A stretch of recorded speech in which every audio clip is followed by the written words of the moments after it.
Hello everyone, and welcome back to another episode of Hyrule Chronicles. This is episode 62. I am Articulate T, and with me I have Renji Vox, being played by the Netherlad. Hello again. I have Hikan Sio, being played by Alvarez. Hello. I have Zayden Shari, being played by Rope Pirate. Howdy. And I have Max, being played by Keistrith. Hello.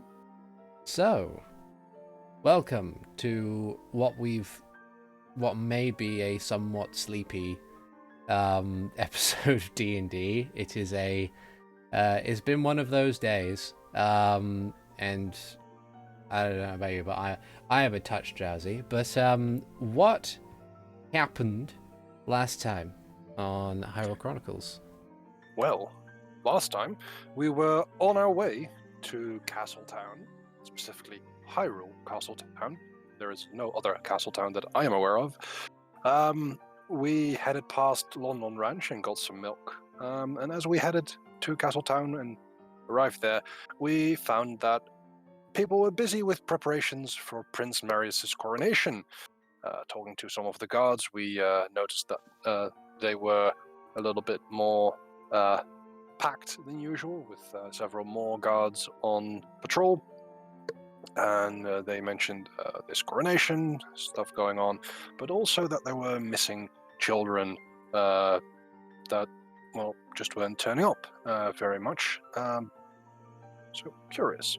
At the castle, Renji went to give a report to his father, who wasn't there. Also, Lord Grandmaster Zelish was not there as well. He had gone back to Kakariko village after the assassination of the king, and apparently hadn't spoken a word yet since then. Impa was still keeping watch over Rufus, the littlest prince, and luckily did not seem to have lost all faith in Renji. As a group, then we informed Lawson Graves about the Twilight Cartel, as well as a confrontation with Lord Grastel at the mountain. And we eventually also went to visit with Lady Risha Grastel, which went as well as it could have been. And so eventually Zayden also went down to the slums to investigate these missing children and talked to a ex-guard now, who mentioned that things were going a little bit, lopsided over there. And I believe that was that. Indeed. We rejoin our heroes as they reconvene at the Royal Hylian Inn, the last place that they said was agreed upon that they would meet in order to discuss possible findings and plan a next move. See if I can get the... This'll do.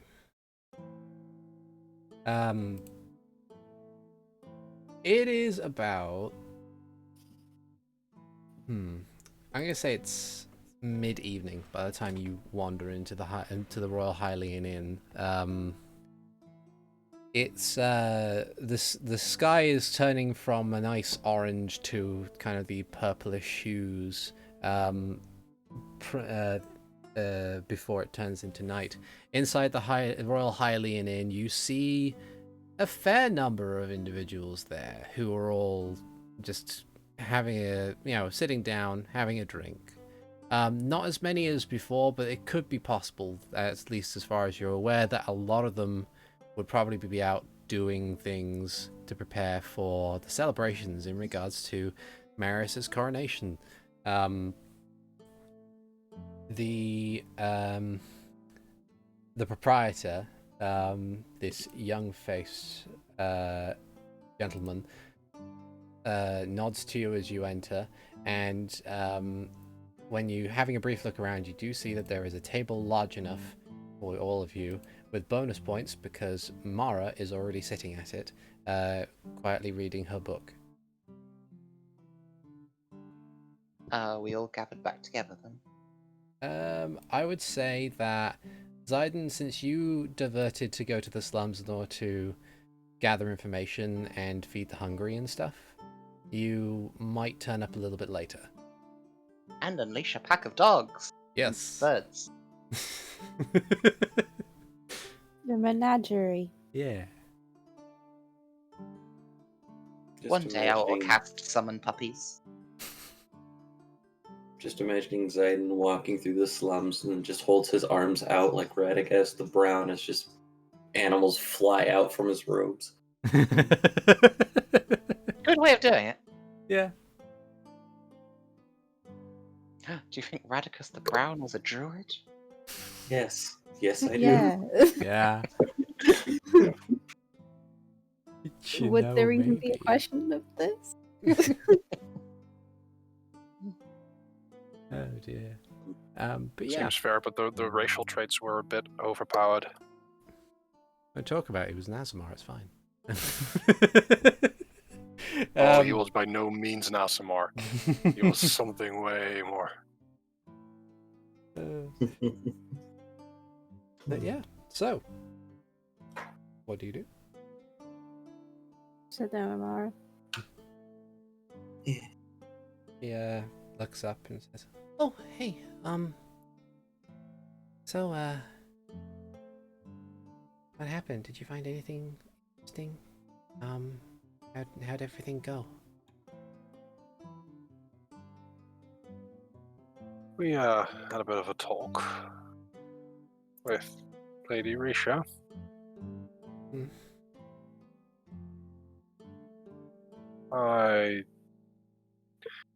I think I need to lie down.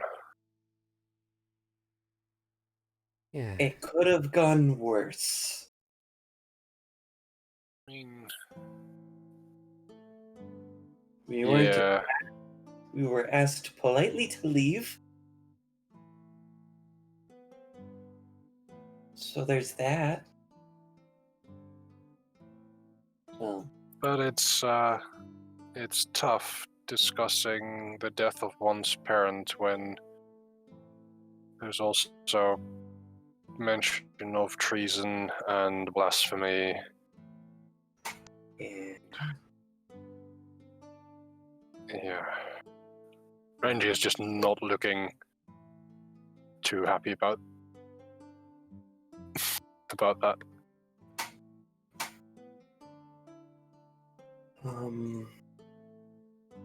There's like no guards in the noble district. All right. Not many. It's weird. People were acting weird.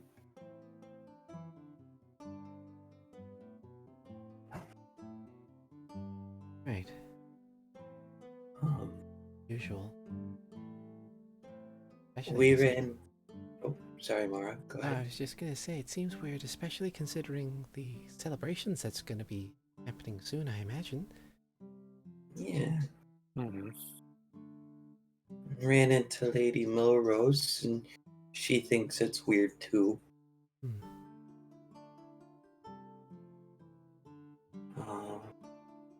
Talked with Mr. Larson Graves and saw Evidence the Cuckoo. I don't think you met Evie yet. No, I don't think I have. She's a cuckoo. See. Evidence? Yeah. Because I didn't know what evidence was, and I thought Oh. that's what that's why I thought the cuckoo's name was, because it was. I see. To be honest, it's not bad of a name. Yeah. It could definitely be worse. But we saved evidence from Flamgo's shop, if you would believe it. Oh, I see. It suddenly does not surprise me that gentleman had cuckoos in his stock. They seem to be rather dangerous. Yes, they are. So what is the deal with them? It's hard to explain. They, I don't want to ask, does Hikan know from first-hand experience how dangerous cuckoos are? I would assume so. Maybe, like, depending on like aspects of his upbringing in the monastery, then yeah, you might know firsthand what the terror that is Cuckoo Revenge Squad. Between that and like being a bit of a troublemaker as a child, just what's the deal with them? And then just like the 1,000-yard stare.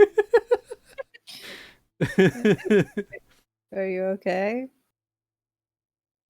Don't don't accidentally kick one. Don't kick one on purpose either. I wasn't gonna. They can be docile to approach, but if you do harm them in any way, they are not only quite resilient to that, but they are also, they look out for each other a lot, to a disturbing degree, actually. There's a lot in Kakariko. Yeah, once I don't know, I was 5 or something. I saw someone drop like a barrel on one, and the cuckoo was fine, just shocked. And I don't know why. I only saw the one cuckoo at the start, but like a swarm of them descended upon the guy. It was pretty scary. Cuckoos are quite dangerous. But I think we're getting a little bit off track. Right. So you've spoken to Larson, Lady Melrose, and you've spoken to Lady Risha. You mentioned that the guards are being... Is there... as she thinks about it, Zayden, that is when you arrive at the inn. You enter in, you see the small crowd. The proprietor gives you a nod as well, and you can clearly see your companions gather around a fairly large table, discussing this. Zayden shall take one seat at the table. And listen. Just the one seat. Well, you know, he could take a second, but that'd be quite rude. But yeah, you sit down. Mara nods to you and says, "So with the guards being absent, in a sense, I guess, did you find?" I met one of them, although he's not a guard anymore. Oh? If you remember Paulie? What happened? Apparently he lost his job, as did his friend. Tony?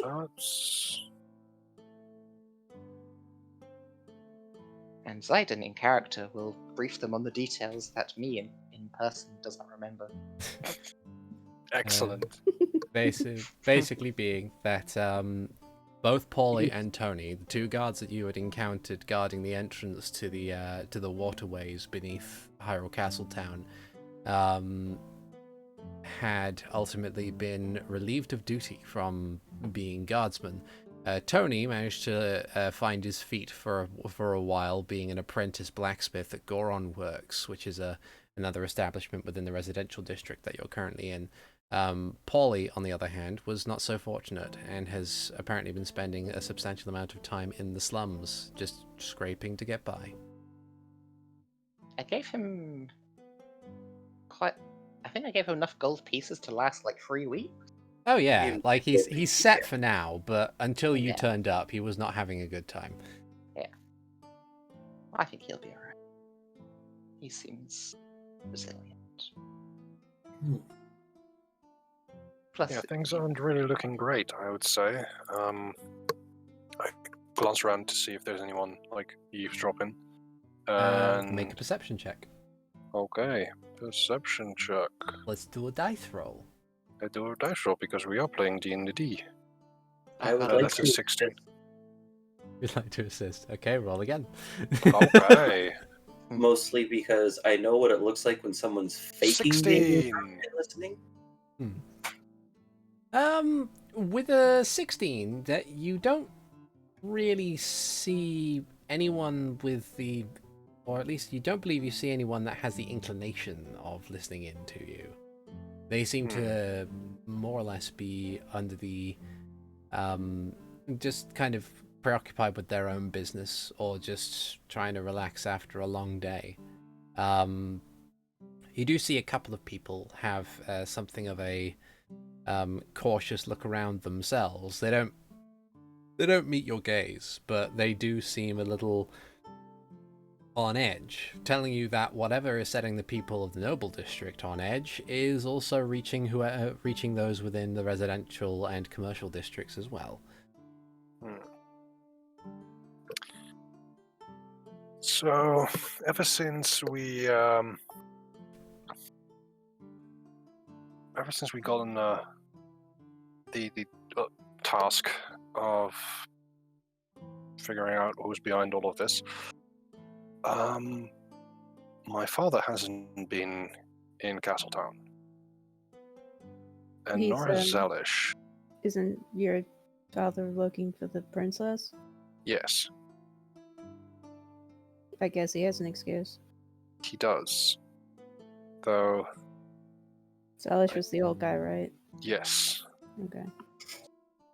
he's basically, well, and DM can contradict me if I'm doing the wrong. He's basically second hand to the king. Mm-hmm. He was King Alexander's bodyguard and advisor. Yeah. So we don't have an actual king right now, and we don't have the first advisor.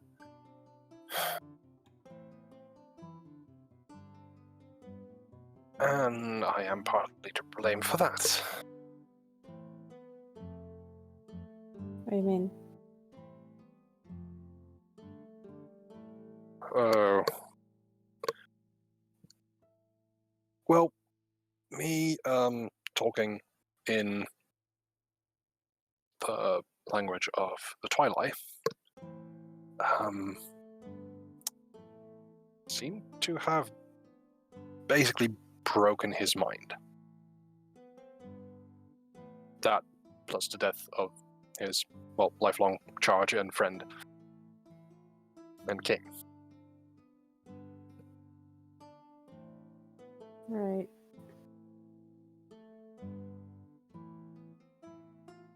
That?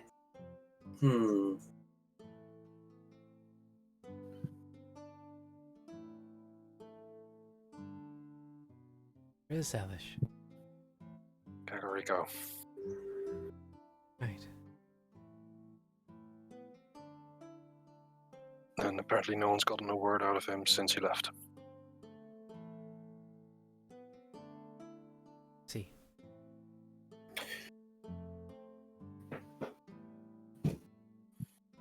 So...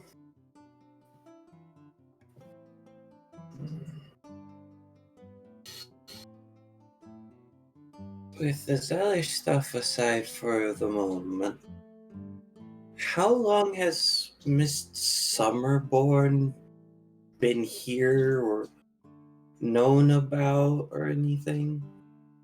Like, did she have a, what's the word? Was she like working with Lord Whitestone beforehand? Yeah. Before he took his vacation? Cassandra Summerborne was one of Lord Whitestone's more trusted secondaries. She would do a lot of work he would delegate a lot of work to her, and she would oversee the coordination of the guards and a number of different, I would say, legal aspects. After all, Lord Whitestone is the one who oversees the law, or at least the maintaining and carrying out of the law, I suppose. When when his son Marcus was found, by yourselves, actually, Lord Whitestone was beside himself. From what I remember before, he was very close to simply going to Drumnik and getting his older son, Eric, to come back home for his own safety, considering Drumnik was at the time being perpetually attacked by moblins. But he was convinced otherwise to go away for a time in a holiday home that he owns in Green Hills. Has anyone... Sorry. Oh, go ahead. Has anyone spoken to Lord Whitestone since? There are the occasional letters that are sent, I think. But then I'm not exactly sure what had happened. I joined you guys when the king was slain. Fair enough. I just helped you, picked up something, but doesn't this sound convenient? Who asked Mr. Whitestone to go to the holiday place instead of bringing Mr. Eric back here? Mm-hmm. Not sure. It might have been a number of people. The idea being that Eric was already in his 30s, and is one of the Hylian Guard's most skilled soldiers. It seemed, I think people were concerned that Lord Whitestone's grief would be too much and would impede other things. After all, with the moblins going on, I wouldn't imagine that they'd want to lose their best soldier. But I think after a time they just told him that he needed some time away from his work. And being within the city that had probably, that he might have associated with the death of his youngest son, he might simply have decided to spend some time away. I think we need to find some proof of life for Lord Whitestone.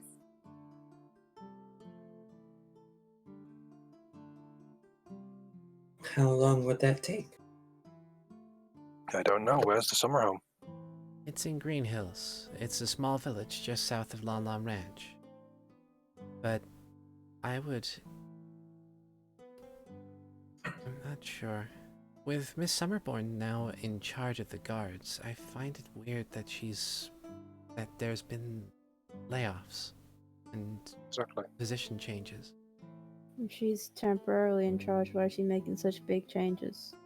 I'm guessing this problem. Yeah. Or is there a situation where steps taken to change the guard's efficacy have already been taken earlier on, and this is just the culmination of things? Could we? Zayden, you would remember that that Paulie had told you that these changes came into effect after Cassandra Summerborne took charge of the whole thing. Like, Okay. Whitestone was out, Summerborne was in, and then suddenly the shifts and destinations for guards organized around the town had slowly started to shift dramatically. At least I think he told you that. Well, you've told me that now. Yeah. So Zidon would then speak up saying, no, as far as I was told by Paulie, all this started with her. This does not bode well at all. What's a budget? Good question. What is the budget? Limited money you have to spend based on your incomings and outgoings. Okay. Basically, making getting and spending money more formal, so that people can see if they look at the books, for instance, what is going on. Max nods slowly and pretends to know what you're talking about. Because didn't Mr. Graves say something about maybe there have been budget cuts or something along the line? Who would you talk to find that out? Renji would probably know, like, someone in finance. Yep, I'm just grabbing my town notes. So in the court of Hyrule, if the department in question is not forthcoming about how much money they are getting and spending, then the person that you would probably need to speak to would be Lady Milrose, who is the Lady of Commerce. Or, alternatively, Fontsworth, being the Lord of Populace and Civics, might know something. Yes. We also needed to talk to him anyway about maybe purchasing a house for us and Maxwell to lay low if necessary. Maxwell, meanwhile, has been kind of sitting quietly observing all your conversation, like everything. Like, it's clear that he has he has entered this aspect of the story at a very different point and is missing a fuck ton of context for a lot of it. So he's just like, I'm just gonna stay quiet and deep breaths because there's a lot of people here. It's okay. We'll distract him at some point by teaching him how to budget. Yes.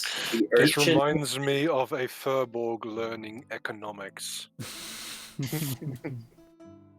was going to say the urchin and the person who just barely has a concept of money are going to help teach a budget. Mm-hmm. Max is pretending to know what a budget is, so... So, what's the plan? I realize Zayden's budget is very cheap. Can sleep wherever and eats good berries.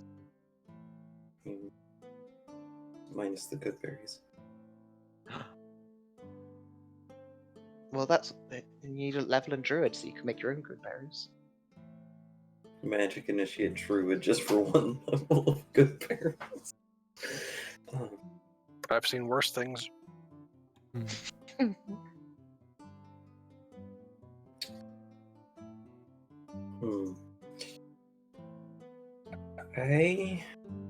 don't know.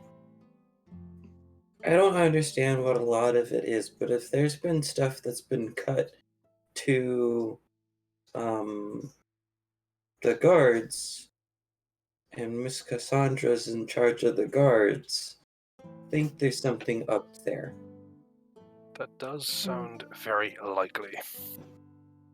And if it's money, it's being removed? Mm-hmm. Where's it all going? Yeah. Because it otherwise just sitting there, right?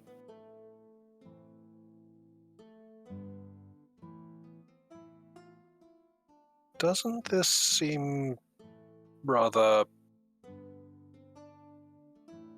midnight-y? I mean, there's also that stuff about the missing children. Yeah. That's also a thing.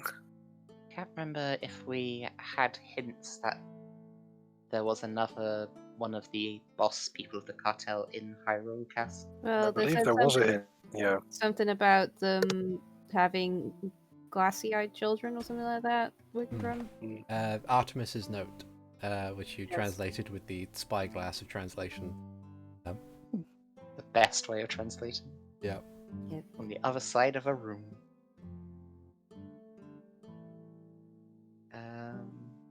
Generally, what I remember about the note was that there were dull-eyed children that would be giving him messages. He came here to Castletown to meet with representatives of the Third Lord and to try to get somebody to help him build a teleportation circle. Mm-hmm. But Uriel couldn't do it fast enough, and I don't know if he found somebody with the witch in the slums. So perhaps going to Uriel first and asking him about stuff might help. We need to go to one of the people in charge of money here to figure out something. I can take care of that. From what I remember of my interactions with Farnsworth, he's not exactly a pleasant and forthcoming individual. I can speak to him in regards to the house at the very least, and then we can see if I can get anything out of him for that. And if needs be, I can also do the same with Lady Melrose. I hand Mara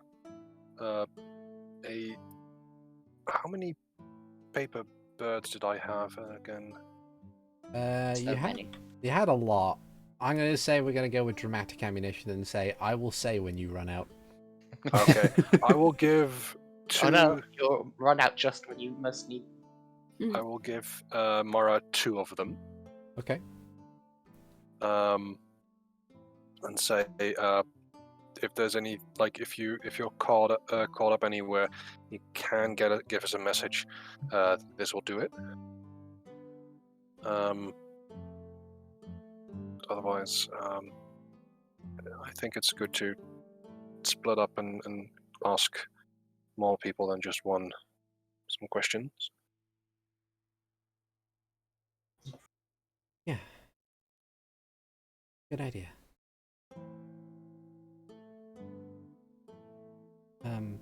Okay. She slides a piece of paper in the middle of a book, keep them flat, and then stands and says, I'll head out now. If I don't hear back from you, and if you don't hear from me, shall we meet back here? Yeah. Sounds like a good idea. Okay. Yeah, I will see you as soon as I can. And he heads on out, heading towards the northern areas of town in order to speak with 2 of the nobles, leaving you guys to do whatever it is you need to do.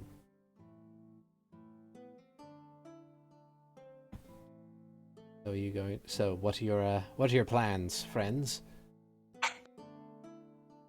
Okay. We can go talk to Uriel, because we also need to talk to Uriel about Maxwell to see if he recalls anything about Artemis. Or we can try to snoop around with Summerborne's. I'm sorry, Lord Whitestone's estate. I think we should probably do Uriel first, just to get that out of the way.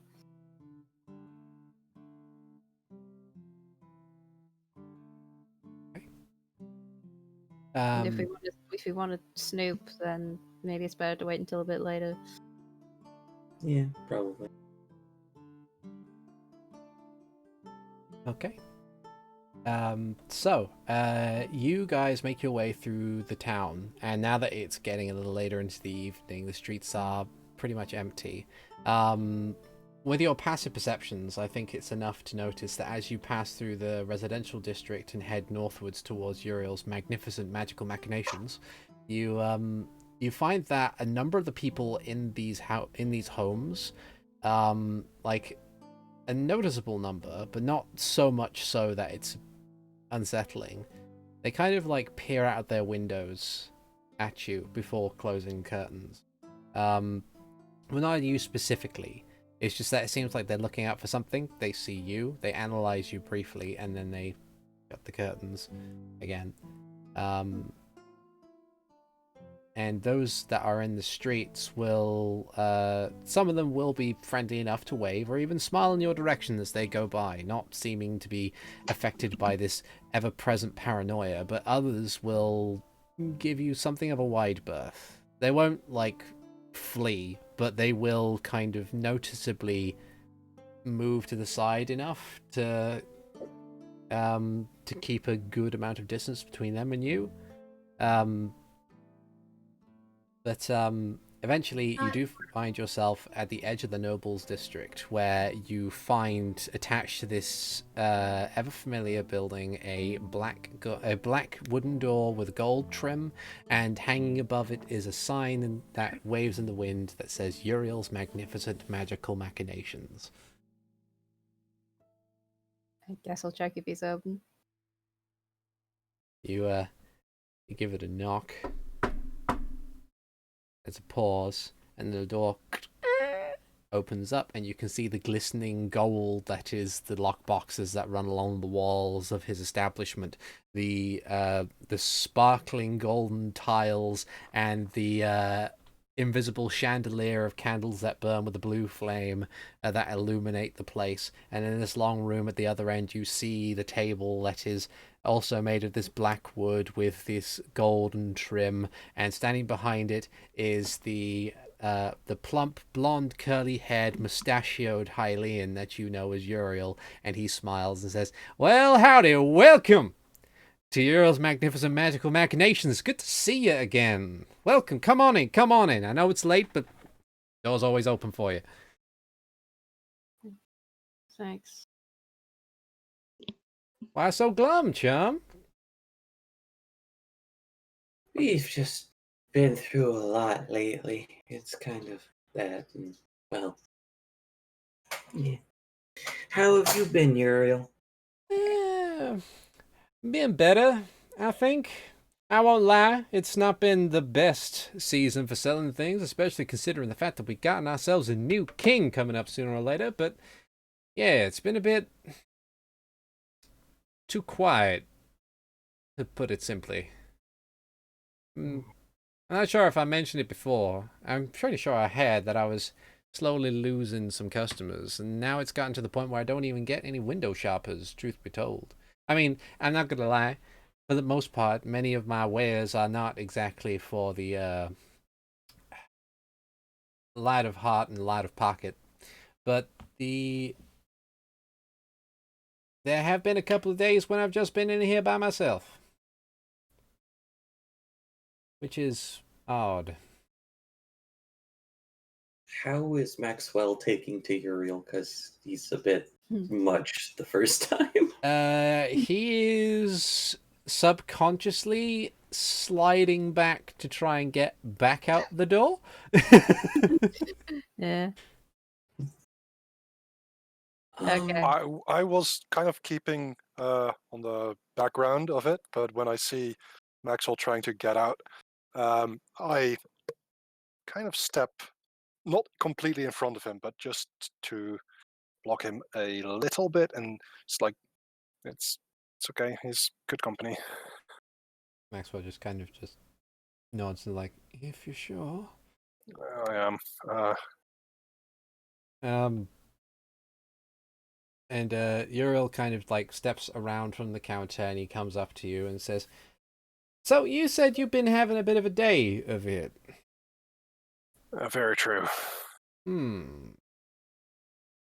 He kind of like pauses and he scans over all of you, and then his eyes flick from Max to Maxwell to Max to Maxwell again, and like bring some deductions up in his head, and like just kind of quietly nods, and then as Batch says, "Well, I'm not gonna pry too much, I don't think. But I can tell from the stances that you're holding and the looks on your faces that you're not exactly here to purchase any of my magnificent wares." I'm still saving up money for those bracelets, so... I actually have some that I would be willing to trade with. Well, it's a certain possibility, but I don't want to be doing any kind of trading when you're in not so good of a mood. So I'm gonna have to ask, what is it that brings you to my door this late? I do not wish to cast aspersions. I also wish to apologize for last time I was here. I was rather rude towards you, and I do apologize for that. It's all right. It's just in those certain instances, considering the circumstances, I just have to be sure that you are aware of what you're getting yourself into. But I digress. Honestly, no need for an apology, and if there ever was, you're already forgiven, sir. Well, if that's the case, then Renji just nods and bows slightly. So I just Insight suspiciously at him. Okay, sure. Do your insight, and Renji, if you wish to deceive, you may roll your deception. As gloriously powerful as I believe it is. Well, if that's the case, I just need to roll a 3 to combat this. And I rolled a 3 to combat this. Well, it's all right. Zayden already knew that there was something up anyway. Zayden already knew this. Yeah. Yes. Just continues to narrow his eyes suspiciously. Okay.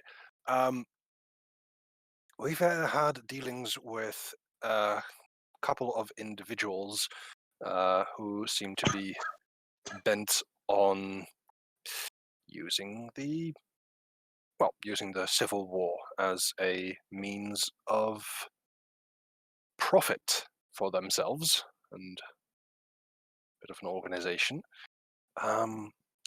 We have reason to believe that they may have contacted you. Contacted me, you say? Indeed. Or at least one of these individuals has, to produce or create a teleportation circle. Oh, yeah. I think I know who you mean. I mean, granted, the only reason why I know who you mean is because they're the only person who's ever really come into my shop, at least from this door, and has asked specifically for a teleportation circle. Scruffy Hylian fella, wears like a blue vest, carries a sword around with him, no?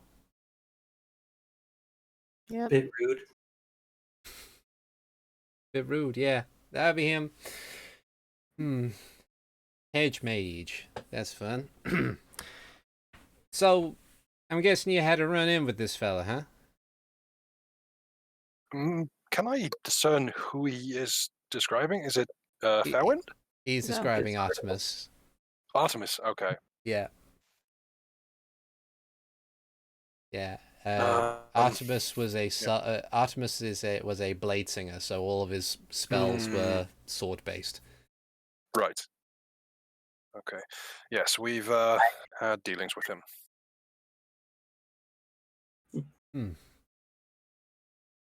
Well, and he's going to roll an insight check of his own. Okay. He rolls a 2. Fight him, Renji. I mean, if I must. He With your deception. he basically he rolled a 2 because he was like wondering what exactly do you mean by dealings? But he says, well, I'm guessing by your by the context that you are providing here, sir, that this individual had something quite substantial to do with this group of people who are hoping to profiteer off the Civil War. He was rather high up, I would say, yes. I won't lie and I'm actually a little bit disappointed with this news. We had hoped that this would be a lead towards one of the other individuals, but it seems that this is a dead end. Excuse me. Well, I do apologize if there's not more that I can provide, but It's quite alright. I can certainly see if I can explain more of the situation that would be happening. About a year ago, this fella comes into the shop and asks if I can provide him with a teleportation circle. And I say, sure enough, I can certainly do that with the right funds and the right amount of time, which, by the way, for something as permanent as what he was asking for, that'd be a year. course, he was in a bit of a hurry, and it's quite clear that he was not, well, not appropriately taught, because there ain't really an instance where you can perform the creation of a permanent teleportation circle faster than a year. It's that or nothing, at least as far as I'm aware. But he went off in a huff and said that there were possibly other individuals that he could do. Now, I was not aware that there was any other kind of magic user, at least of my caliber or resources, within Hyrule Castletown, with the exception of that Lord Draymore fella. But, well, he's been gone for a couple months now, and it's fast to say I'm not exactly sure where they went to. I have heard a couple rumors, though, that there is some kind of mystical, magical shop within the slums area, but I'm having a hard time believing that. Or at least believing that it is of a scale of what I have here. Maybe some kind of, I don't know, self-taught or very rudimentary magic. Probably nothing more than potions and little magical trinkets, perhaps. But that's my best guess.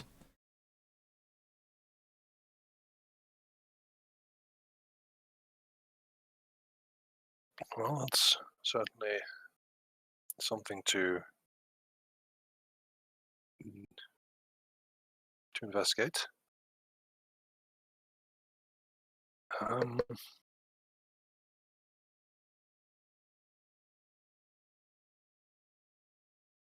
This will help us. So, thank you for that.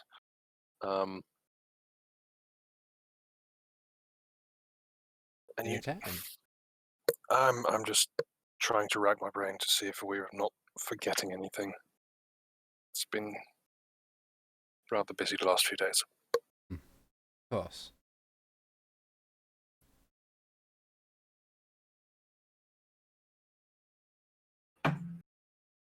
Kind of looks at each of you expectantly to see if there's any other questions for him. Uriel, Yes. I told you a little bit about how my magic works, right? Mm-hmm. Yeah. Is it possible to teach someone with that kind of magic how to better control it?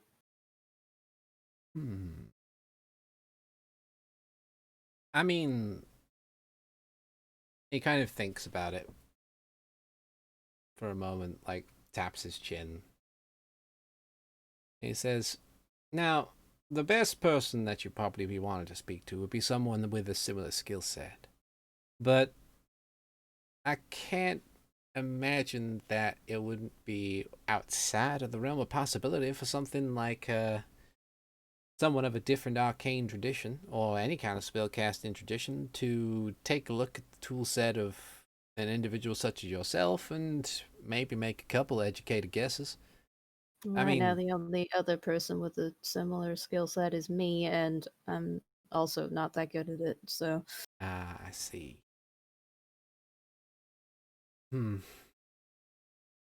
Yeah, I'm not exactly certain I know any other sorcerers, I'm afraid. But if Is in that the word for it? Yeah, kinda. At least that's the way it goes in certain cases. There are a few of different kinds. There are wizards like myself who take a lot of book learning in order to make your magic go. Then there's warlocks who get their magic from a external source. Then there's sorcerers who get their magic specifically from their bloodline. It's literally a part of who they are and what they are. But then again, what they are and what they do with it are two different equations. I wouldn't think it would be outside the realm of possibility for a wizard to teach a sorcerer or a warlock to teach a wizard in certain cases. Everyone has to learn from something. Right.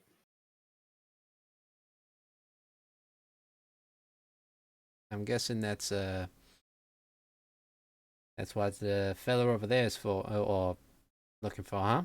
And he nods slightly to Maxwell, who is kind of quietly resigned himself to a corner, and it's just kind of watching the whole conversation play out.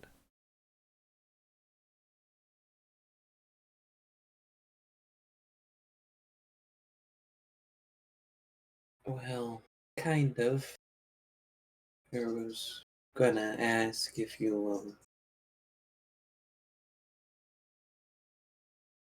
if you'd be able to or willing to if you would want to learn.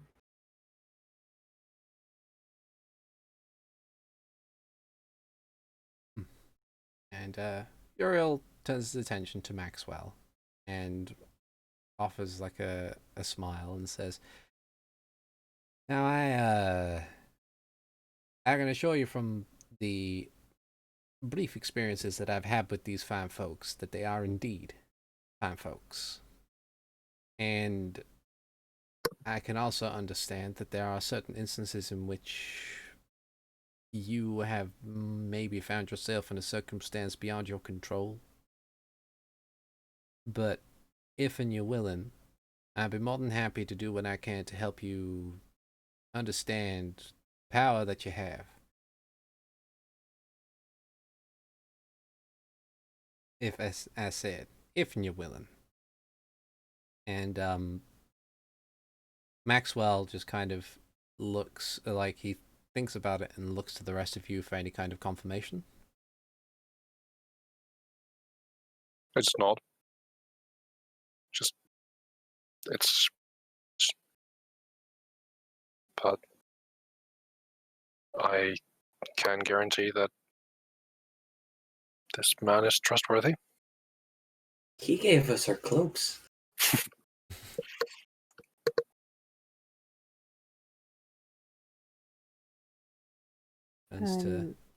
I'm not gonna go as far as trustworthy, no offense, but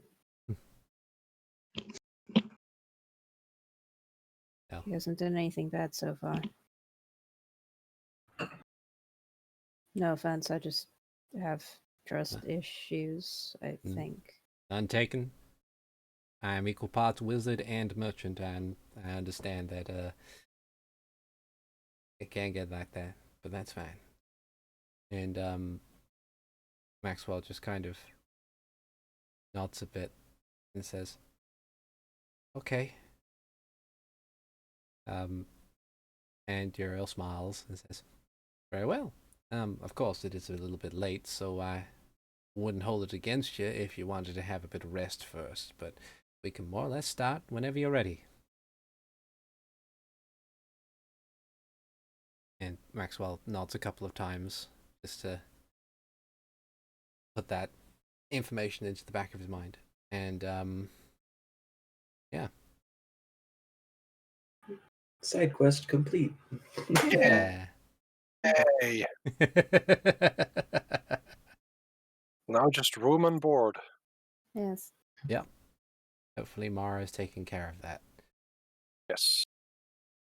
I do want to have Uriel appraise the flail and see how much we can get for it. The vial. The flail. Oh, the flail. Oh, right. Yeah, I completely forgot you had that. Yeah, it's okay. But yeah, you can show him the flail, and he looks at it and say, "Huh, bit drab, but all right." He kind of examines it and says, "I'd be willing to part with 300 gold pieces for this kind of craftsmanship. It is clearly magical, though not much beyond it simply being enchanted enough to get past some of the resistances that creatures not presently native to the material plane would be capable of going through." So, I yeah. figured as much. It's a bit unwieldy for my own preferences. But I was also wondering, we had talked about some items for disguising oneself. Uh-huh. I was hoping if there was any like other things that you may be able to offer there. Well, in those cases, I think probably for the best aspect that we could maybe go for would be... I could provide you with either a potion, a scroll, or a hat. The hat seems the most permanent, or the not so much permanent, but it can be used more often. Correct? Essentially, yeah. With essentially what you'll be looking at is a head of disguise. And he wanders over to a lockbox, waves his hand over it, and with a click it unlocks and he pulls the drawer out, and inside you see what looks to be a small feathered cap, which he presents in his hand and says, now, essentially what this allows you to do is allows you to change your physical appearance more or less into whatever you believe it should be. However, I might have to add that it is restricted to your general body type, and in addition, it doesn't change your physical capabilities either. So don't be expecting to make yourself look like a Sora and then try and swim underwater. You will drown. I don't worry about that too much. But yes, that is something that I'm looking for. How much would that hat run me? Well, my good sir, this hat would run you roughly 500 gold pieces. Okay. I start counting out 120 gold pieces Mm-hmm. and 8 platinum pieces, Okay. and then I put the flail onto the counter as well. Would this then suffice? I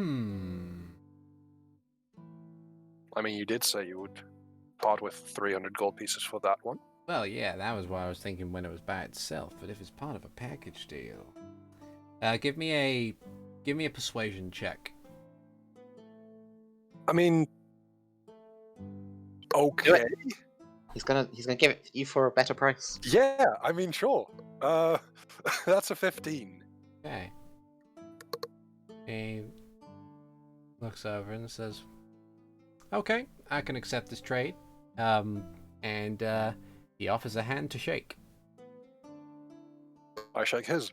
Okay, shake hands. He provides you with the hat, and he scoops up the money and the flail, puts them beneath the counter, and will, he'll, Now, yes. correct me if I'm wrong. This is an item that requires attunement, correct? Yes. Okay. So I'm going to just add that, and I look over at my companions and take out the Pearl of Power from my bag, which basically always keep close. Sidon, Max, do you think you would be able to get some use out of this? What is Wow, it? a Pearl of Power is your least useful item? What is it? It's my least useful attuned item.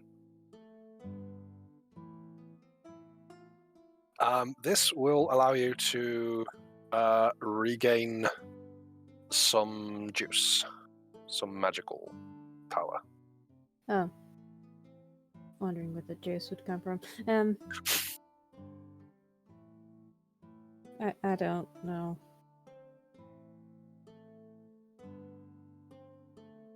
Freshly squeezed spell juice. Yeah. I was actually gonna ask Hyrule about a thing. I pull out my magic staff and the gauntlets. Like, could I get what this does, but in these? For one of these?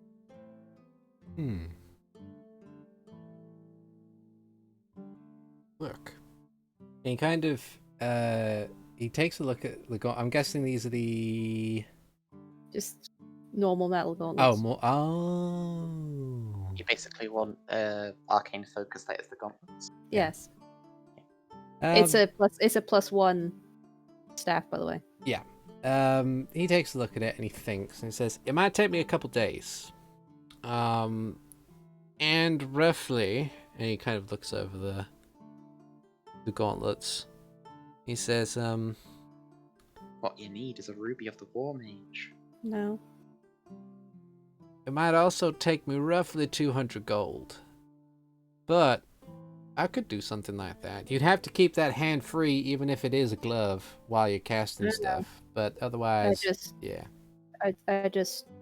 It feels better to use a hand than a stick. Okay. Makes sense. And he says, I'll hand him the staff and the gloves. Okay. And he will... And I will hand over the 20 platinum I got. Nice. He will take it away. He says, it shouldn't take me any longer than 3 days, but I will hopefully have something ready for you as soon as possible. Thanks. He nods. He puts the items to one side. And looks expectantly to the rest of you and says, is there anything else I can help with, perhaps? I had 3 things in mind. I want to know what they would cost. Okay.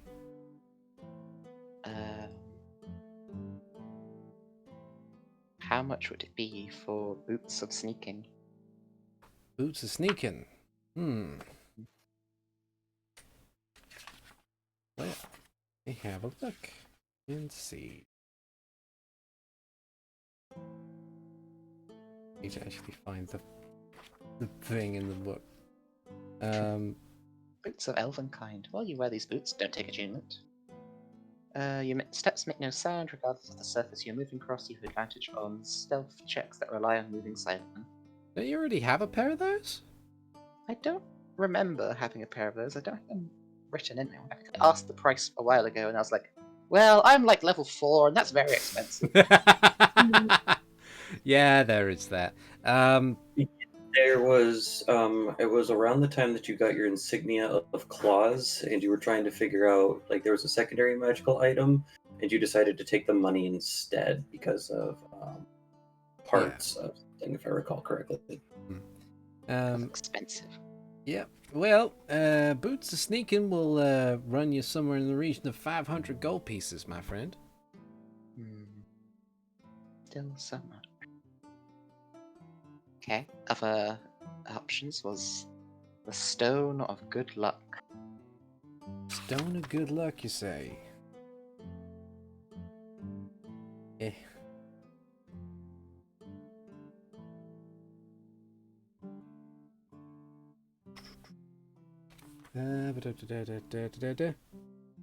That'll run you roughly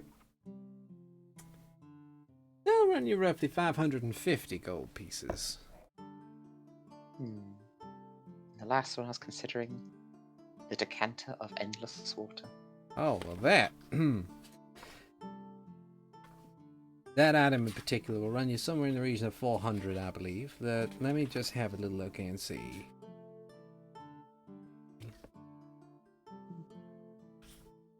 DF, DEC.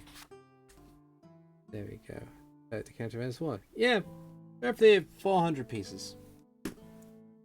So I could get one of these items. Or I could just take the Pearl of Power. I can also pitch in if you'd like. I mostly don't think I need the Boots of Elvenkind anyway. Stone of Good Luck could be handy. I need to remind That's myself always what a that good thing. did. What did that do? I Plus just 1 to listed- ability checks and saving throws. Requires attunement. Yeah, okay. I will Um, purchase. Weapon attacks also ability checks. I No. think- No, I think it's talking skills. Yeah. Ability checks means like stealth and shit. If that was the case, it does, Bardic Inspiration would just say ability checks, and yeah. It because does not it's cover just attacks. attacks Hmm. or spells. Yeah. I shall purchase a stone of good luck. Okay. You have now acquired a stone of good luck. This small give stone disc appears to have the emblem of Furore on it. How do you spell that? Farore.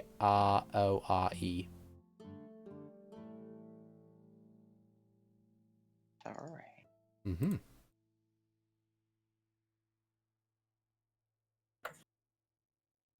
My favorite of the 3 golden goddesses, for obvious reasons. I have a magic rock now. Yeah. Because she's green. Yeah, and you play as her avatar for all intents and purposes.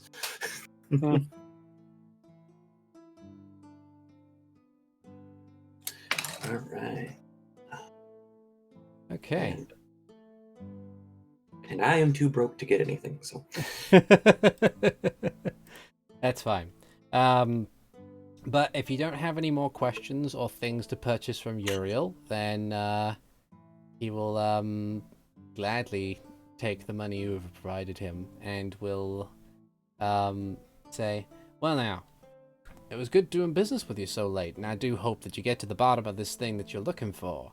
But by all means, if you need anything else, feel free to come back to Uriel's magnificent magical machinations. Always nice to have customers coming in. I lean over to Maxwell. He does this every time.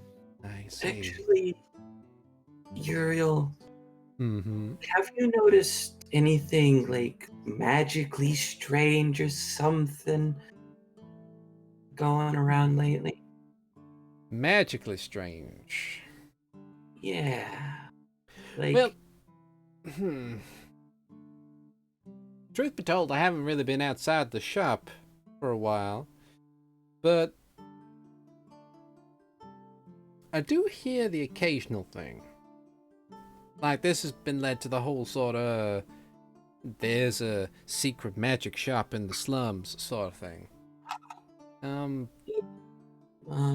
couple people wandering around with magic stuff. Not terribly powerful stuff, mind you. Very temporary. But I do hear the occasional whisper that someone's been wandering around with a potion on their belt or something like that. okay. Ones that you didn't give them. Ones I did not give them, no. Hmm.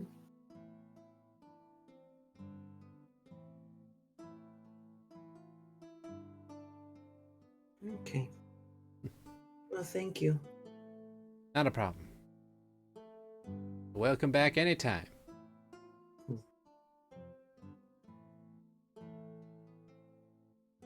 And so you depart Uriel's magnificent magical machinations shop, returning to the now basically empty streets of the noble district at this time of night. It's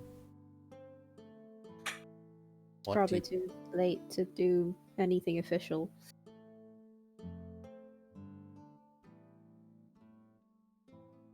Is it time to do unofficial things? Well, you did mention maybe scoping out a place. Doing the snoop. Snoop, eh? It's possible. If we are going to do that, I would like to have a bit of time to attune to something. Okay. That'll take you about 20 minutes. I'd also say we probably shouldn't bring Maxwell with us for that. Well, Find him I next was thinking if we wanted to and we wanted to be safe about it, we could get some rooms and we could return there after everything's said and done, since some of us only need a little bit of sleep, and Maxwell should be safe. And Okay. yeah. Could see if Mara's done with whatever she's doing too. Oh shoot! I go back to Uriel's real quick. It's like Dora said, welcome. Oh, you forget something? Yeah, I pull the use bra out of my hat. Could you send him home? Sup? And it's like, what? Where'd y'all get your hands on a used burrow, huh? From Artemis's fireplace. Right. It's secondhand, so it's used, bro.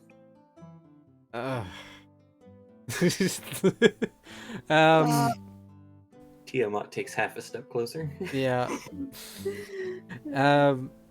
Uriel just kind of examines the used bro as like the smoldering eyes on this stone ball just kind of follow him around. It's like, dude, you got any like fire, bro? It's really Hikan just slowly shakes his head behind used bro.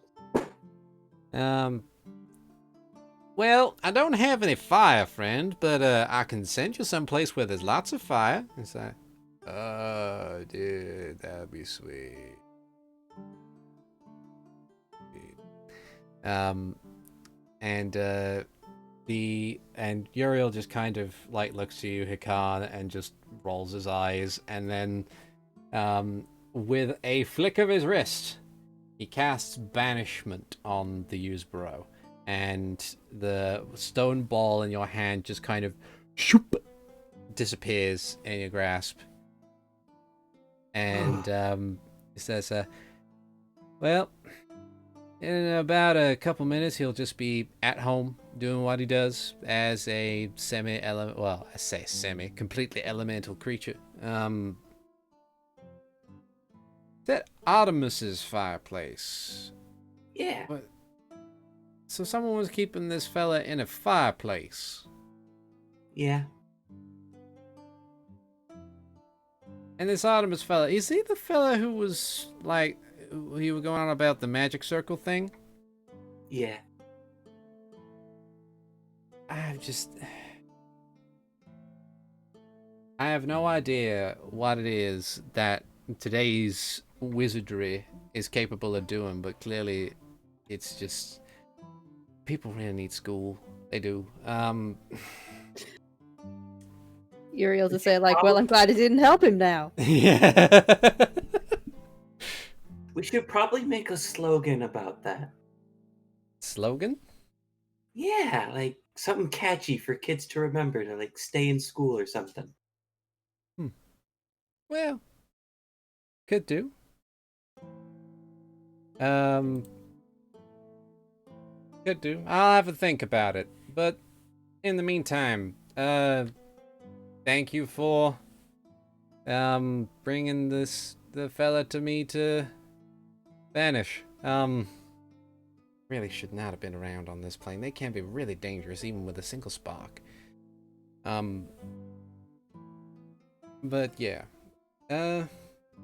In before he realizes that Maxwell's a pyromancer and we've been traveling together.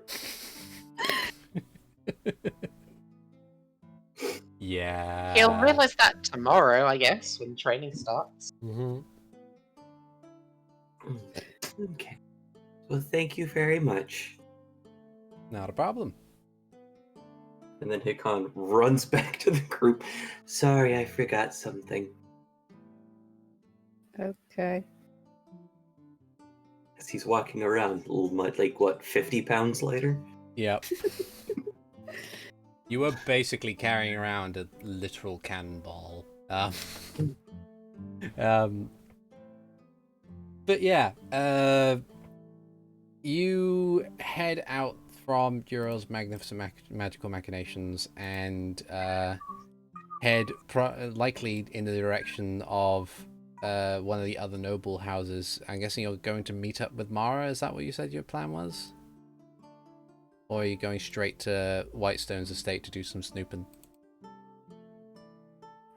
I think I would like to know where like I did- where we're all going to be sleeping before snooping.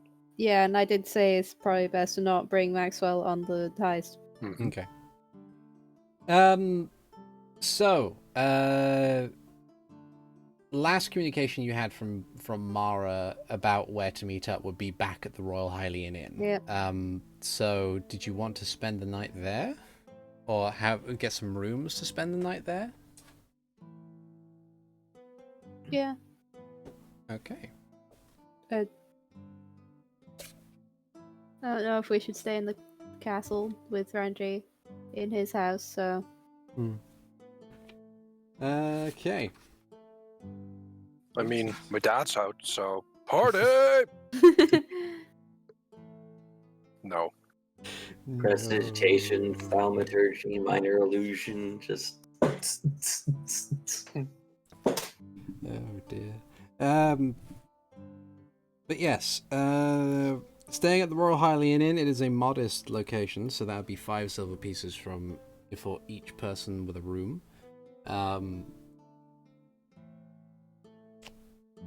As you meet back up with Mara, she very briefly explains that Farnsworth would be able to provide a delegate to deal with getting a home, like a permanent home in Castletown, for Maxwell and the rest of you, but the can't be done just yet, because celebrations and stuff, things are very busy. Did he So how mention long would anything it take? about a budget? Oh, yeah, that too. It would take probably a week or so before he'd be ready to send effectively an estate agent around to have you look around homes and stuff. Okay.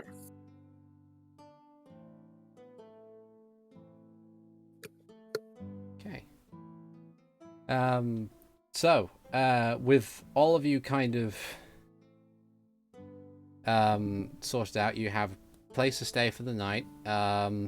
Mara will stay with Maxwell to keep him company while you do your snooping. And she admits that she's not very good at the sneakery. So, with all that said and done, do you head on over to Whitestone's estate? I think so. Okay. Let's.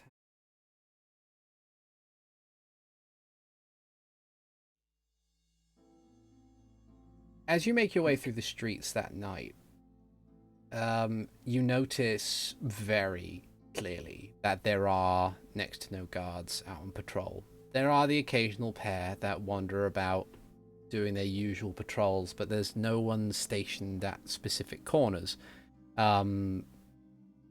There's not really, like, the streets at night feel very empty.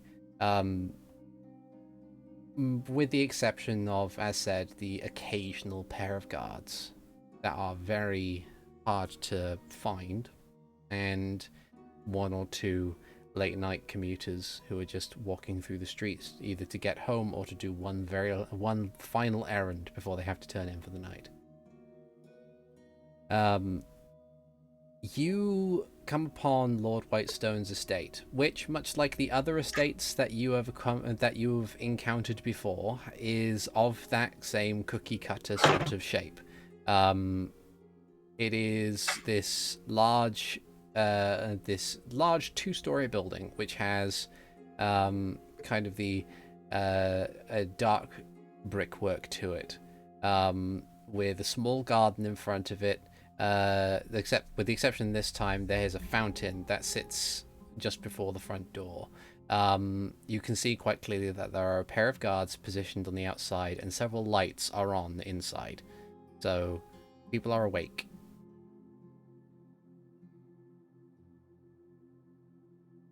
In the meantime, I would have started practicing with the hat of disguise.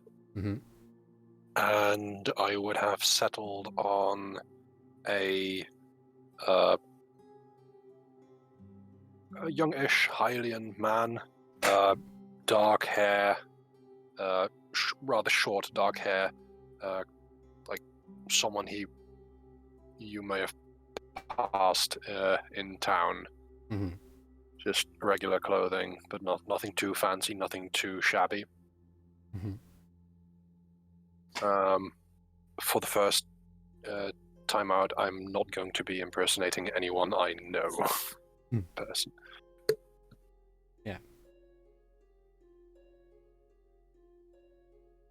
Okay. Yeah, you managed to find yourself in that disguise.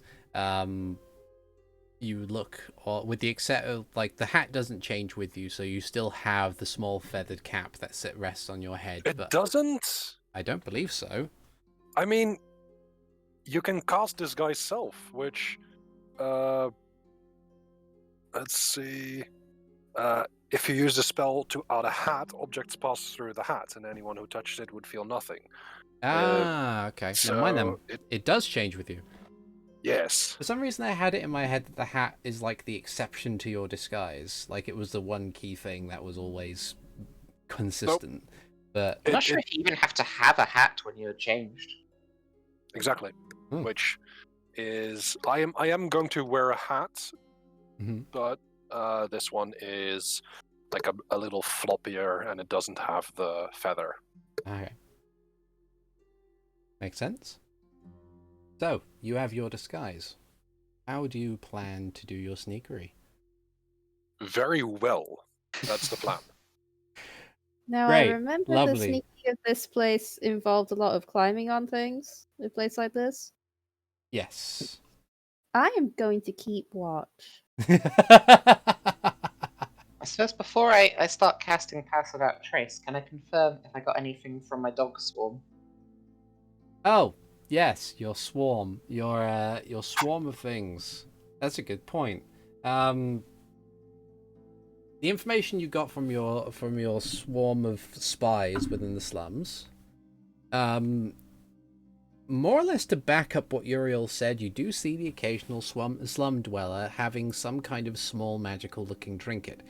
Like one person has a potion on their belt that looks like liquid gold. The other one, another one has like a magic pendant that shines, and seems to be very expensive compared to the rest of what they are wearing or holding. And a lot of people are very much keeping to themselves. None of your spies seem to have found any indication of any children. None at all? Anywhere? None at all, anywhere. Ooh, that's super suspicious.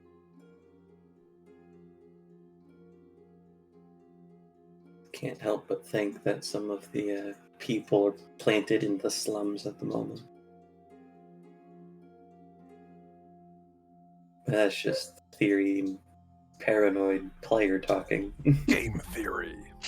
No. No. Slyden would have elaborated on this to the group, and then... So who's going to be sneaking inside? No. I have the best means of getting out. Do you? Misty Step. You could just not be there. I can just not be there. Exactly. Would you like me to accompany you? Because I'm pretty sure I could outrun those guards.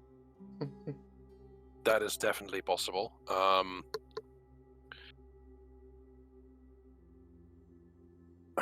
I think it would be useful to have someone else there. Probably not worthwhile having 3 of us going in. That's getting a Maybe bit not. excessive. Okay.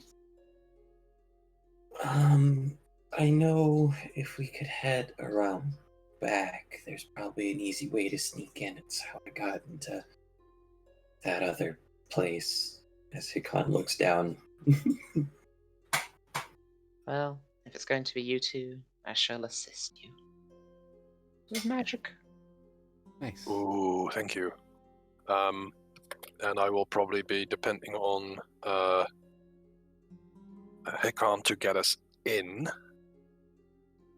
And then Alrighty then. Is it a gate or a wall that's near the back of the estates? It's a more of a wall. If I remember correctly, it's a 6 foot tall brick wall which has a kind of like iron fence of roughly 1 foot higher on top of that. Kind of like little sort of fence decoration on the top. At least it is with this one. Okay.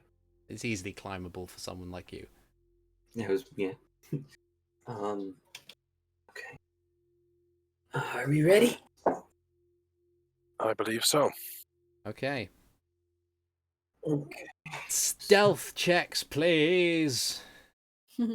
So that is plus 10, correct? If you have If you password fail this, trace, they'll be very disappointed in you. Mm. So That's a 23.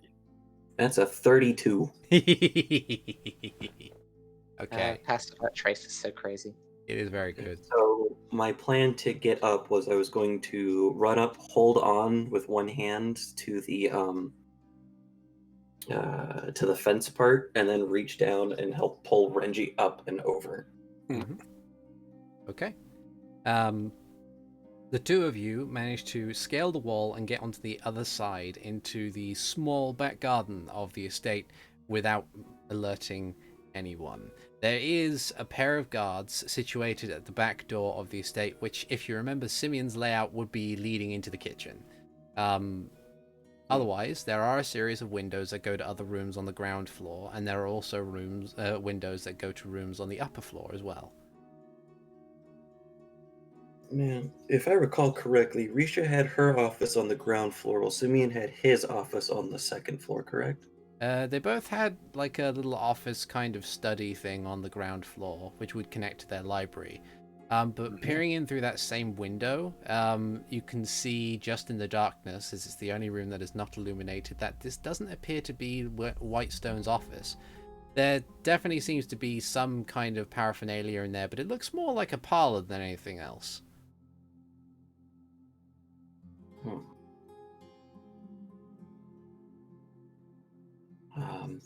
Activating the Headband of Telepathy, because I can do that so I'm not whispering and maybe breaking our cover. I will ask Renji if he thinks that anything would be in this particular room. Not having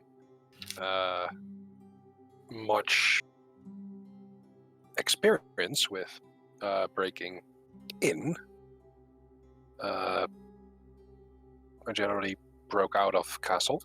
What would I know about this? Is there a skill that I could use in this scenario? History or? So you're just trying to discern if there is anything like of value within this room, or if this would be the best place to break into the building. I would want to try and see if there's like maybe open windows or open doors that we would see. Okay. Give me a from where you're currently situated, give me a perception check. Okay, perception. I rolled a 3. That's 11. Okay. You're doing pretty good on freeze. Yeah. I've rolled a 3, a 5. Highest so far is an 8. So Gonna be one of those days, it seems. it's gonna be one of those days. So you have a glance around. You can't seem to find any immediately open window. If you were to try and jimmy one open, then having a room like the parlor in front of you that is currently empty and in darkness would probably be the best start. But you mentioned that there were guards. There were guards at a door to the back door to the kitchen, which is a fair distance away, and I would say that the parlor is on like the corner of the building, so you wouldn't have to like be on the same like wall effectively as where the guards are situated. You could just go around the corner and find another window to clamber into if you need to. Okay.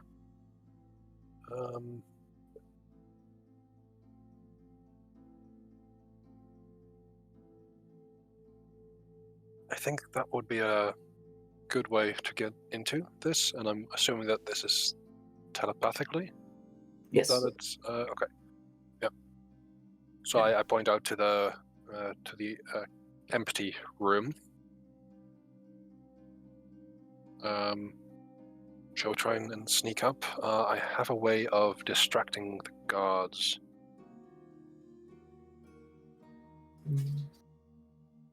I'm sure it's less destructive than my way. Sure. And Hikan will sneak his way over underneath and wait for Renji. Give him a boost. I head up there. Does this require another stealth check or? To break into the window, yes. Okay.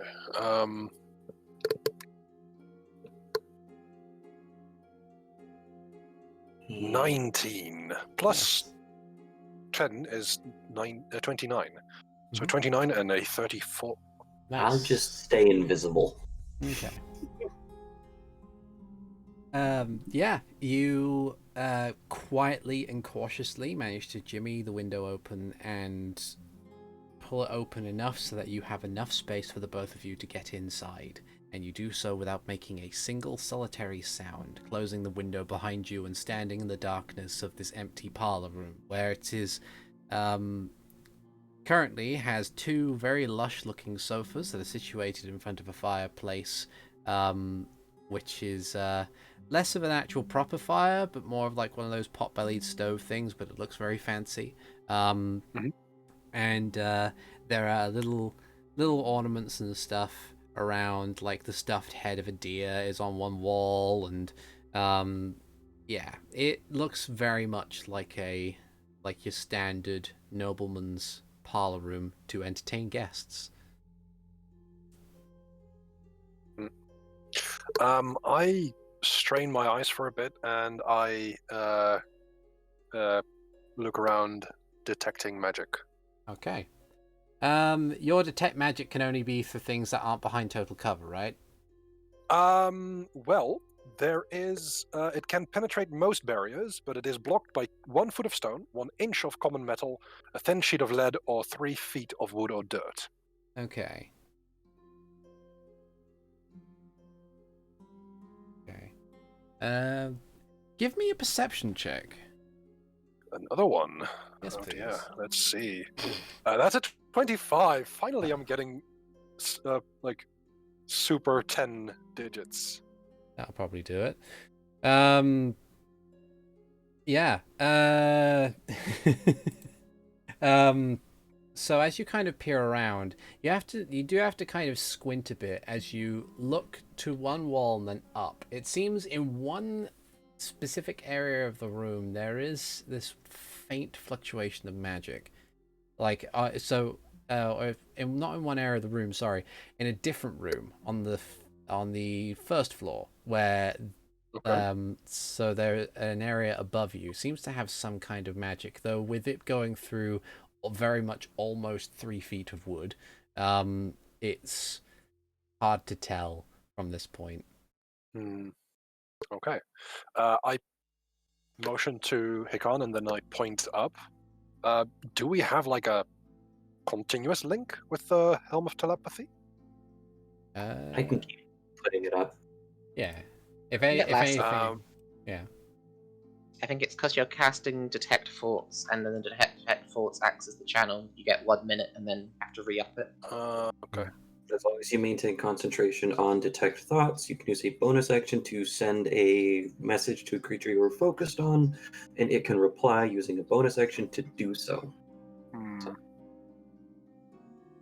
Okay, so if I get the message that the channel is open, I send you a message that there is something magical upstairs. Do we want to investigate that? I personally would. Okay. Is there a window near to where he's pointing? If you like poke your head out the door, you do see that there is a window there. The light in that room is on. Seems to lead Lights. out to a balcony at the front of the house as well. Lights on and it's near the front. Okay. I mean, we're not necessarily here to burgle the place. Also, with detect magic, I can see the. I can learn the school of magic.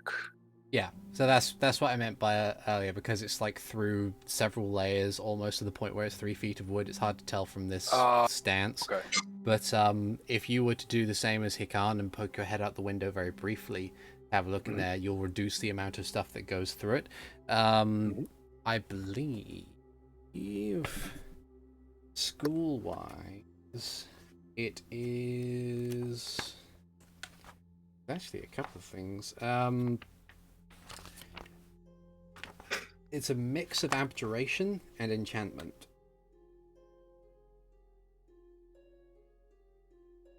I am curious, but we're not here to steal and rob. I can't. Mm-hmm. We are trying to find documents.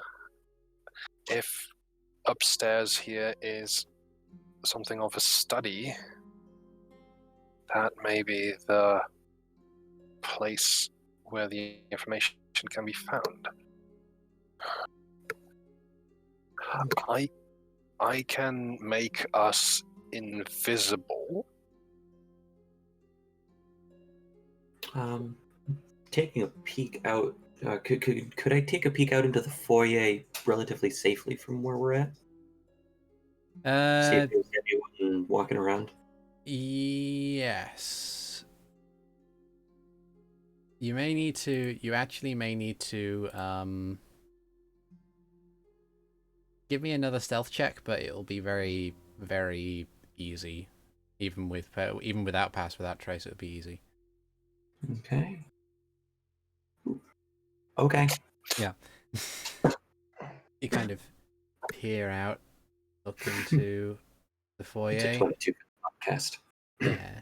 You see a couple of servants moving around and 1 or 2 guards that are kind of just positioned in the room, doing their duty, as it were. I'd like to focus on the guards, each in turn, to get their surface thoughts, trying to see if one's a bit thirsty.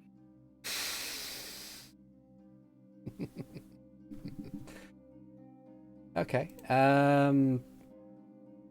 Let's see.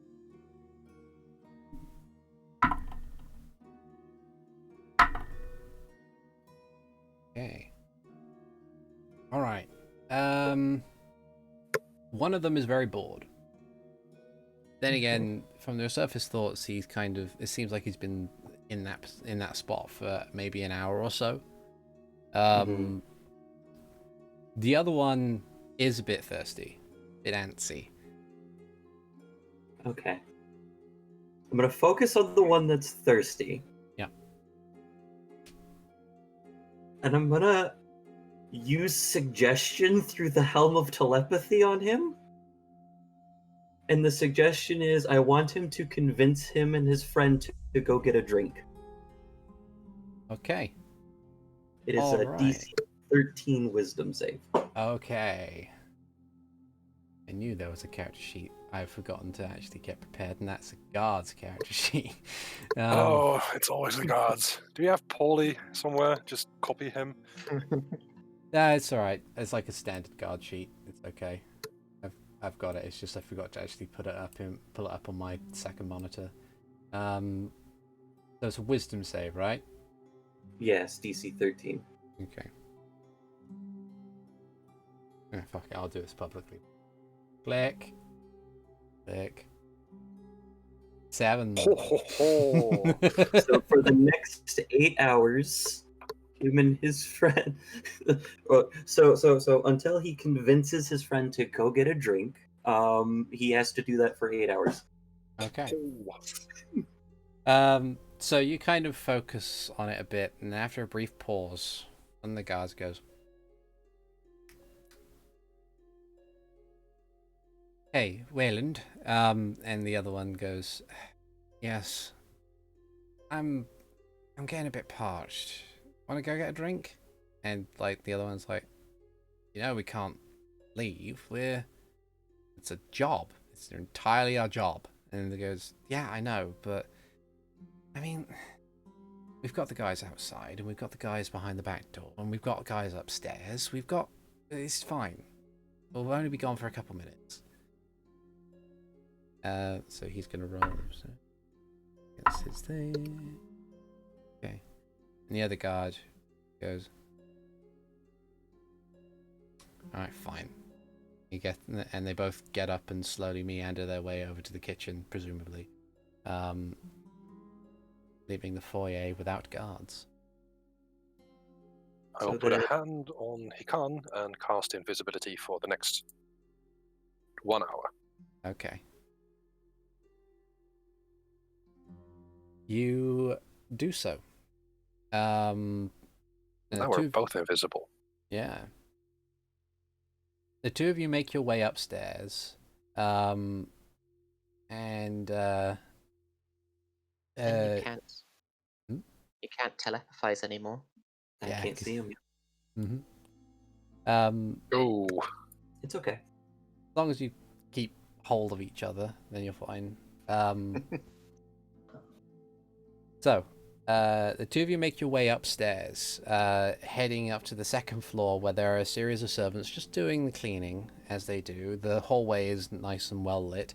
You do see a couple of guards positioned at some key intervals, but these ones are largely by themselves as opposed to arranged in pairs.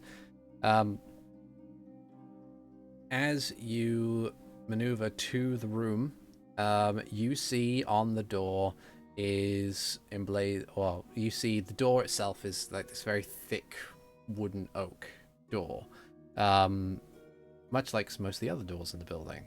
There is light coming from beneath the door, and Renji, if you still got your can see magic stuff, there is definitely a bunch of magic that is within this room.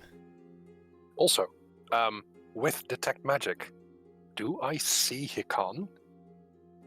I mean, Can you do both? yes and no. I still have to actually get a definitive ruling as to whether or not detect magic lets you see invisible people, because it feels like that would just make see invisibility a useless spell. You can't see the creature's aura, but you can detect if there's magic within 30 feet of you. Okay. So kind of pinpoint an invisible creature or object's location with detect magic alone. Can you do both? So you know it's there, but you can't see it. Yeah. But can you do both? Cast invisibility and detect magic. That's a point, actually. Well, it's you're doing your detect magic through your invocation, but I guess the wording is cast detect magic at will. And detect magic Is concentration. It is concentration. Oh, darn it. Yeah, so that would have... Oop. So we don't see a lot of magic in there. No, you don't. Sure, you'd rather I do guess both. you could have looked with detect magic from outside to see where the source was, and then used invisibility to go investigate it closer. Yeah. I thought I had a pretty good idea of the location, yeah. Yeah, you did. You know that you're behind to the door to that room.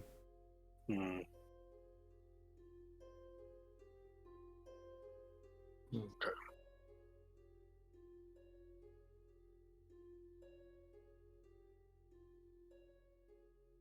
Are there any guards nearby? There is one standing right next to that door. He doesn't seem to have noticed like anything in front of him yet. Okay. If he managed to notice you two, I would probably just run the hell away. He's hiding something.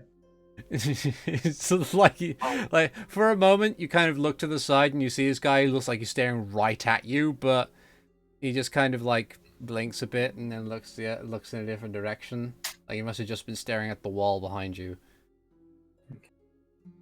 Now, if I recall correctly, the poisonous beer that Zaid and I made above Drumnik Town was more of a less let's not kill people and more let's make people really sick kind of beer. Mm-hmm. So I want to take one of my 4 things of that. Yep. And I want to go around. Is it? Would you say that it's in? I would presume it would be in a bottle in order to carry it, as long as I've carried it. Yeah. With like a cork in it or something. And so I would like to go around a corner and then drop it so that way it doesn't break, but definitely so it makes a noise and gathers that guard's attention. Okay. Yeah. So you go around, you drop it, and Renji, you see like right next to you the guy's like, "What's that?" And will tromp off to the source of the noises.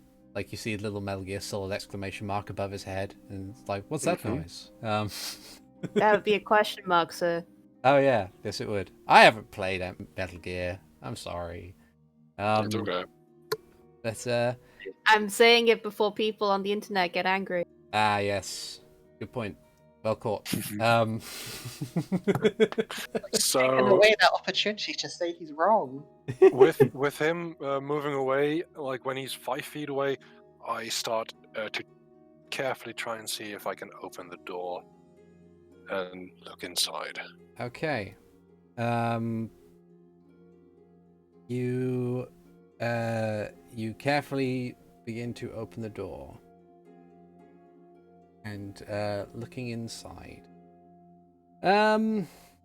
Make for me a stealth roll, actually, with Okay. advantage because it is noise.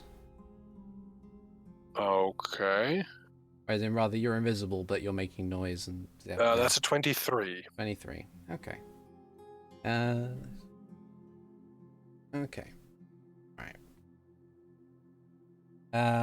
So, you open the door and you see into this room. You see that it's kind of there's a little elevation to one wall where you can see a dresser, a small table, a large bed.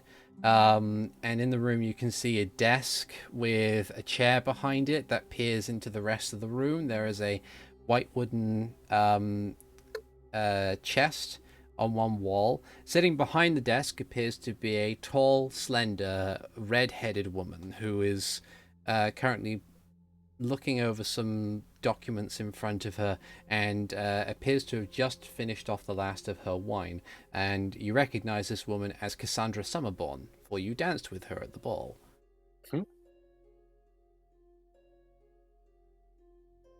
Seeing her again, does she remind me in any way of that other warlock? No. Okay. The other warlock had tooth in her face, and like she looked actively malicious. That other warlock. Okay. How far is the door open? Standing open right now. Let's see. Just to peer your head through, I would say that probably be around about like 2 feet open, maybe. Get into the room. Okay. Can I slip inside? Yeah. Okay, I do try to do so. Okay. I mean, you're invisible, so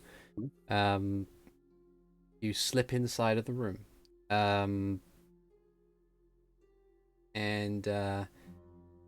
Hikan, do you do the same, or do you wait outside the door? I would like to attempt to do the same to kind of like slide and sneak in if the door is left open and the guard is still distracted. Yep, you can do. Though you may have to close the door again before the guard gets back.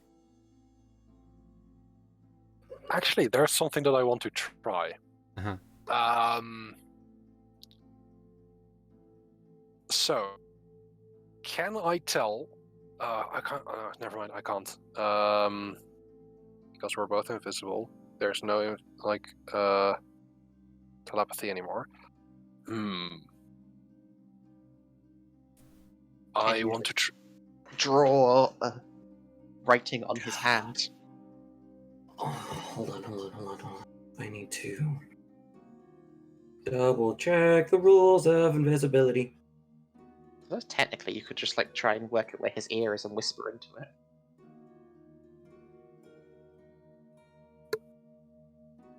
Never mind. Not gonna do it.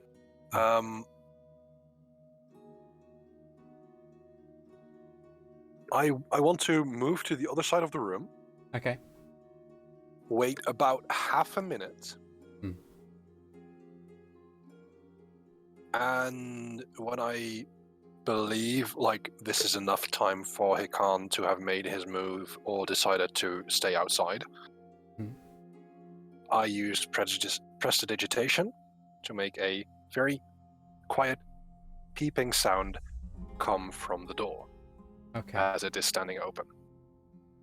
Okay. One note as well. As you kind of enter this room and look around, you notice that. Oh wait, no.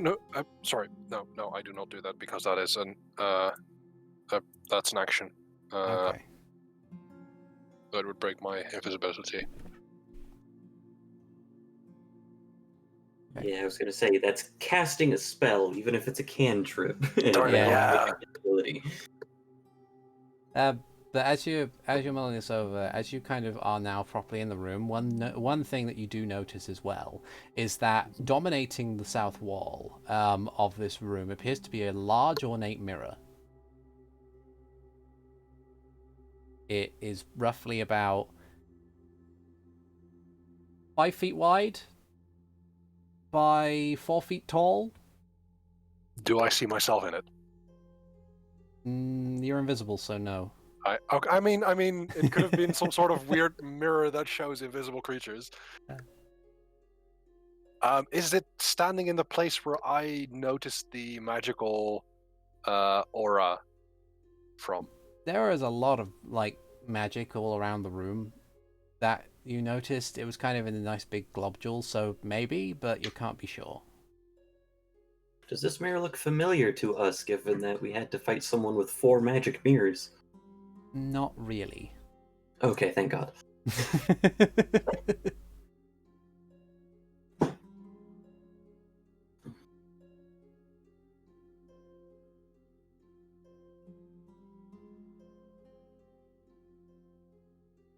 I want to try and see if there's any documents out in the open.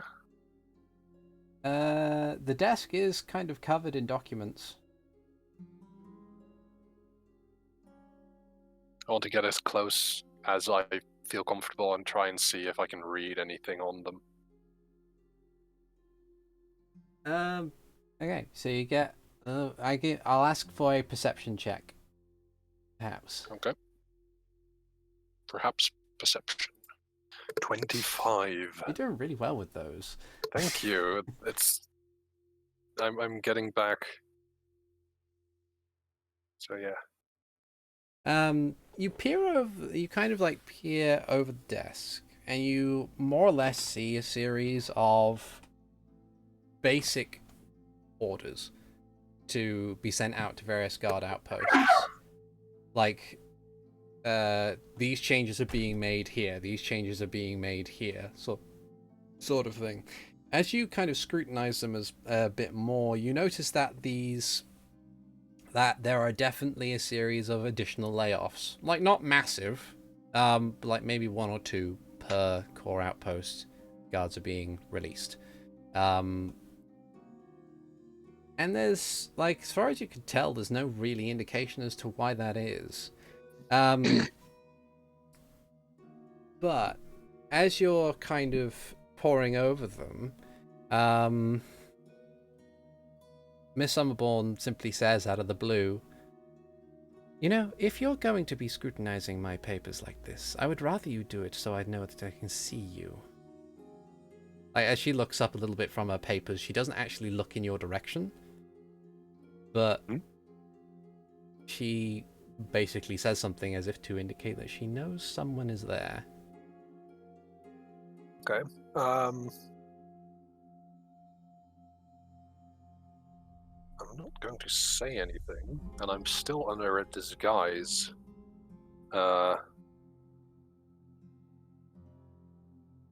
Which, yeah, duration 1 hour. So Is this guy self-concentration? disguise self is not concentration. Huh. Interesting. Very well. So I am going to stay I'm going to stay invisible. I'm not sure what Hikan is doing at the moment. What's Hikan's plan?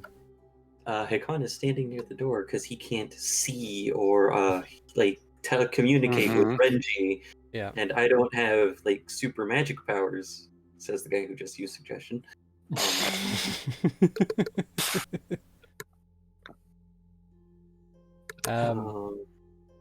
If she's going to stay seated, I'm just going to stay and keep, like, I'm going to try and see how much I can glean before I'm rumbled. After about half a minute, yeah, because she doesn't. Can I roll an insight check to see if she means to be malicious or not? Yeah, do an insight check. I'd also like. Yeah, I'll do that. Okay, natural 20, 27. I don't think she seems to be malicious, but she definitely seems to be annoyed. Okay. So Hikan. Yeah. So Hikan will throw up his hood to keep his face masked, at least somewhat. Walk over closer to her, and then cast Detect Thoughts on her to read her surface thoughts, not to probe, but it would break invisibility. Okay.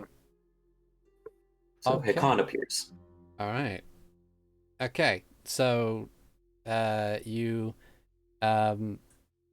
detect thoughts. Her surface thoughts indicate that she's not particularly happy that someone has snuck in. But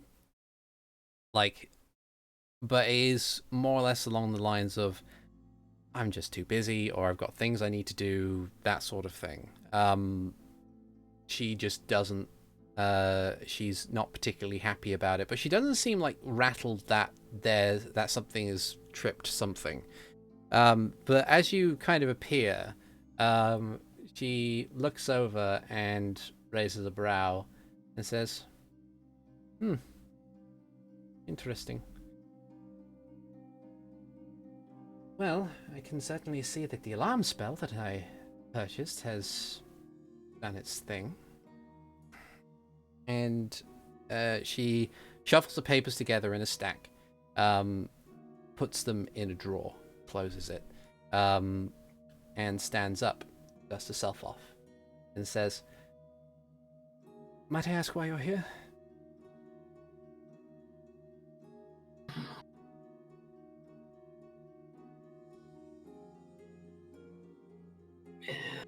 And it'd be really nice to be able to telepathize with the guy who knows better. Sorry. It's okay. No, you're fine. Hikan's gonna think about it for a moment, and then he's going to go with honesty's the best policy. Oh no.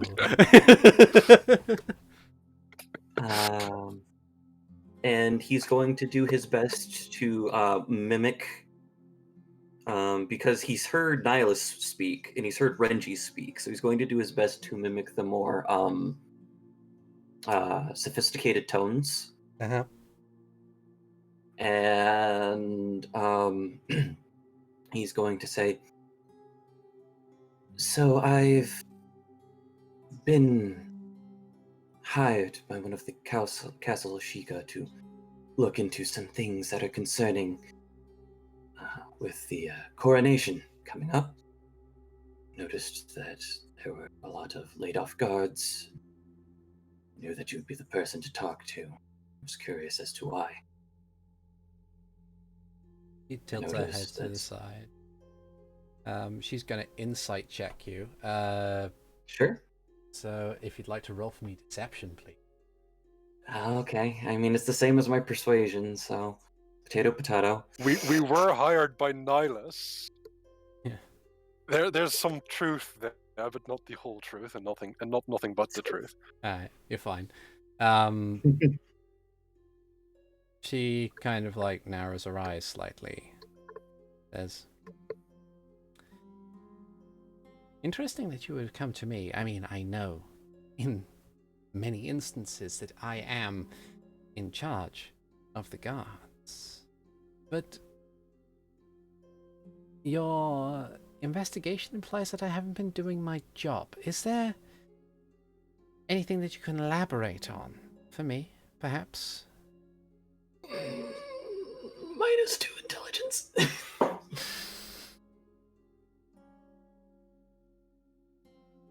We did say earlier that it was suspicious that guards would be laid off at a time just after an assassination happened. Right. If that helped. It's merely more that it is suspicious that all of these guards are being laid off. Shortly after, not 1, but 2 assassinations. No, 3 assassinations, technically. Well, if that's the case, then I'm sorry, but we do only have so much money in order to perform these basic tasks. If that makes any sense. If you're wondering where our capacity is and where we have not been providing guards, I would highly recommend that you speak to someone like Milrose. After all, her and Farnsworth are the ones who are in charge mostly of our budget. Can't really be paying guards nothing, can I?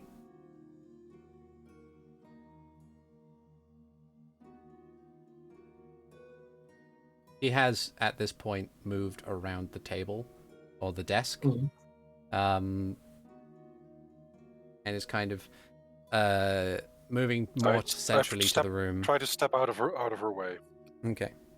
and towards the back of the desk Okay. where she had been seated.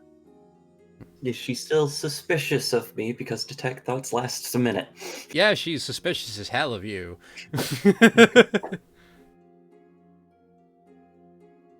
We have... I have reason to believe that someone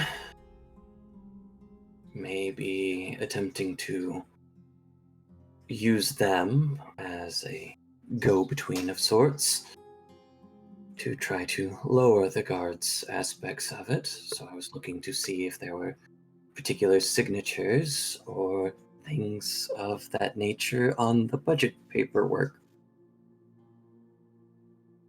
I As see. he's saying this, I would like to open the desk drawer and get the papers. Make a stealth check because of sound. I will. Sound. That's a 34. Okay. Yeah. You pull the drawer open, grab the papers, slide Put them it in my shut, bag. put them in your bag. Close the drawer. So as you say, well, you're more than welcome to check the papers yourselves. And with that, I'm thinking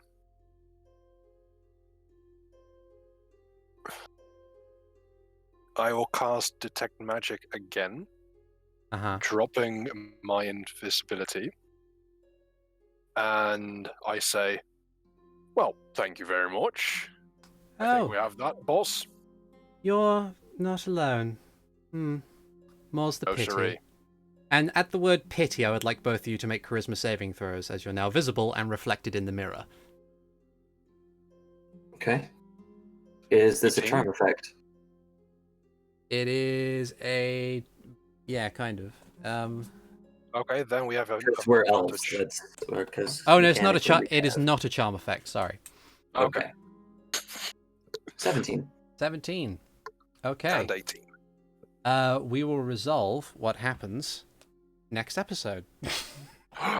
Yay! But yeah. Dun, dun, dun. Okay. So I am still under the disguise. That You're is still under the happening. disguise. That's fine. Okay. But yeah.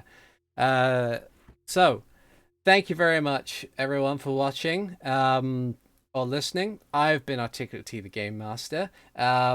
With me today, as always, I have had Renji Vox being played by the Netherlad. In danger. I have had Hikan Sio being played by Alvarez. Ah, shit. I have had Zaiden Shari being played by Robopirate. Break down the walls! Charging in! And I have had Max being played by Keistruth. Nice night outside, I guess. Yeah. We'll see you guys next time. Take care now. Bye bye.